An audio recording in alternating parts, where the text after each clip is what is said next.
Well, hi, Paul. Thanks ever so much for joining us this morning, even if it's in this sort of virtual form. Yeah.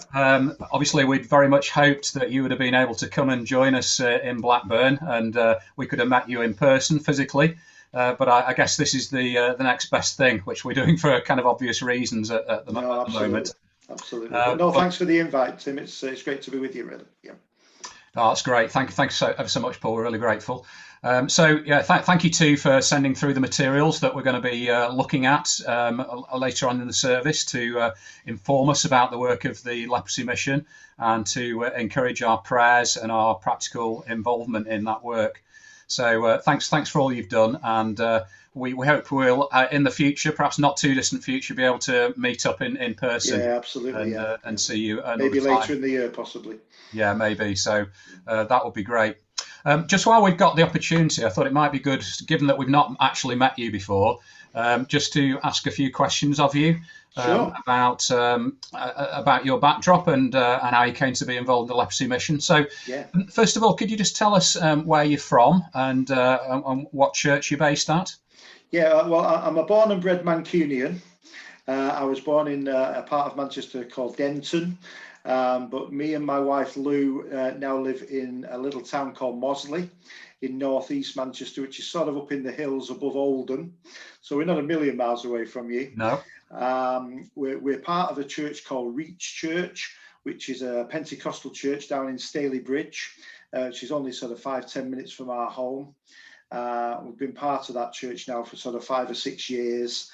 Yeah, we love it there. Like I say, we're involved in running the home groups there in the church, and alpha courses and stuff. I get involved quite a lot midweek wise at the church because on Sundays I tend to be out Yeah. speaking at the Yeah. churches on behalf of the Leprosy Mission. But yeah, no, it's That's yeah, we love it there. Yeah. That's brilliant. That's brilliant. So, could you tell us just a bit about how did you become a Christian in the first place, and how long ago was that? Many moons ago, Tim. Yeah, I've actually been a Christian for 55 years this year. I noted Fantastic. back in my early teens. My nana took us regularly as children to the Salvation Army, and then she moved to another part of the town where she lived, and it was right next to a gospel hall, a Pentecostal gospel hall, and so she started to take me and my cousin to services there, and that was where I first sort of heard about Jesus, first responded to a call to sort of commitment of my life to Jesus. And yeah, that was back when I was 14, so you can do the maths. Okay. So it's 49 years, not 50. Oh, okay. I was going to say I'm 59. No, it's you're sorry. wearing very well. I was Yes, going to no, it's say, Paul. 45, not 55. I'm very sorry there. Yes, No, yes. that's great. Thank you. So, obviously, as you've already told us, you spend quite a bit of your time, particularly at the weekends, representing the Leprosy Mission and encouraging people, informing people about the work they're doing. So, how did you get involved in that in the first place? Well, I'd been involved in church leadership for a number of years. I led a charismatic church, part of a family of churches called New Frontiers in Oldham, for a number of years. And it got to the point where we had a number of younger couples sort of coming through. And so we handed the leadership over to them. And so I first of all went back into the trade I was in before doing that, which was the electrical industry. So I was up and down the motorways selling electrical goods, which sort of didn't sort of scratch where it itched after all those years of being involved in full-time work for God, for want of a better phrase. And so I started to seek God about it. What is there another role in God's kingdom that I could get involved in that isn't actually leading a church, but it's speaking to people, communicating with people. And I applied for the job of regional manager for the Leprosy Mission and was successful. That was about 3 years ago now.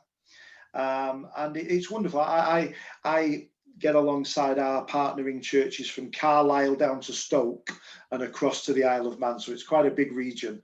So most Sundays of the year, I'm well, before COVID, I was in some pulpit or another sharing on behalf of the Leprosy Mission.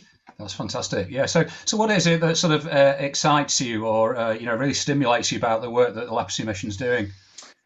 I think that there's a word that we use quite a lot, which is transformation, and just to see I've seen it in film clips, I've heard it in stories, and just the change that happens in lives. And I was very blessed to be able to go out to see one of our hospitals in India at the back end of 2019, and it impacted me greatly, to be honest, Tim. Just to see the people that come into the hospital full of fear, full of what's going to happen to me, and for us to be able to offer them medical treatment, as well as in some cases help them by fitting a prosthetic, which is to replace a limb that they might have lost because they've been battling with leprosy for so long. Just all sorts of changes that you can see in lives. It's just exciting to see that across all the nations we're involved in, really. Fantastic. And of course, doing all that wonderful work that the Leprosy Mission does takes resources, doesn't it? Finance, particularly. Yes. So I know a lot of charities have been struggling at this time, particularly with the whole COVID situation. So how have things been for the Leprosy Mission? Well, we at the back end of last year in December, we always have a staff meeting, and we obviously had a virtual one this last year. And Peter Waddup, who is our CEO, gathered us together, and he seemed quite emotional when he stood up to give his sort of address for the year, and we didn't really understand why, because we'd seen that had been going on, but he was able to actually share with us that we, in 2020, in the midst of a global pandemic, had our best year ever as a mission. And that's just a reflection of the support that we have out there, people who've realized you can't get out to talk to us, you can't come to us, we'll come to you. And it's just been, it's almost, well, it's been miraculous. God's provision in 2020 for us. There was a number of us who had to be furloughed for 3 or 4 months, which obviously brought a bit of a saving to things. But like I say, overall, 2020 has just had God's smile upon it. And like I say, every budgeted month we hit the budget for every month of the year, which is incredible. Yeah, that's amazing, isn't it? What a wonderful provision from God that is. Yeah, so the work could go on. Yeah. So absolutely. Just to sort of finish off with, as we round off the interview, Paul, perhaps you could just give us one thing that perhaps might be the most important thing that we could be praying for the Leprosy Mission at the moment, and perhaps one thing also for yourself. Yeah, no, absolutely.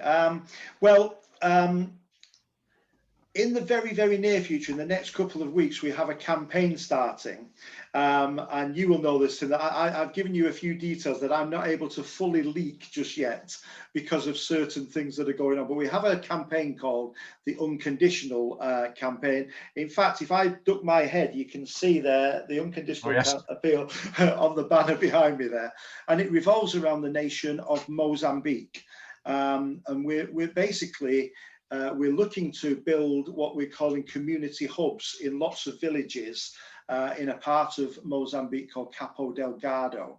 And it's basically so that there is a centre for people to go to get medical help, to get counsel, and also to help the community just knit together and that sort of thing. But that starts at the end of January, and there's lots of exciting news about that. But like I say, I'll leave that to Tim to share with you in a week or two's time, because like I say, we have guidelines into which dates that can fall into. But if you can be praying for us that campaign, we have some big targets to hit to be able to provide some of these hubs. One thing I can tell you is the face of the campaign is Dame Darcy Bussell. For those of you who are Strictly Come Dancing fans, she approached us to be involved because she has been to Mozambique and seen our work there. That's good to have someone high profile like that involved, isn't it? Yeah, absolutely. And she's done wonderfully well. You will hopefully see her in some of the materials that we send through. Excellent. So for Mozambique, for that particular work, and what about for yourself? Well, I mentioned earlier about the babies that we have. We've been foster carers for about 30 years now, actually, me and my wife Lou. And we the last decade or so, we seem to have become, for want of a better phrase, specialists in looking after babies that are being moved on to adoption. And so just before lockdown, we took in 2 babies, not knowing that lockdown was coming, obviously. So it's been quite challenging, but we have a beautiful little girl who is now 18 months and a lovely little boy who is now 10 months. And we just pray that during 2021, even with all the things have been held up because of legal things and obviously because of COVID, that they both find just great forever homes for them, really. They find great adoptive families in 2021, really. Fantastic. What are their names, just so we can perhaps pray for them by name? I can't give you their names because of the legal side of it. But okay, right. That's no problem. I can say maybe just an initial. Yeah, M for the little girl and L for the little boy. M and L, right? Yes. Okay. Well, God knows who they are, and we can definitely pray about that. So fantastic.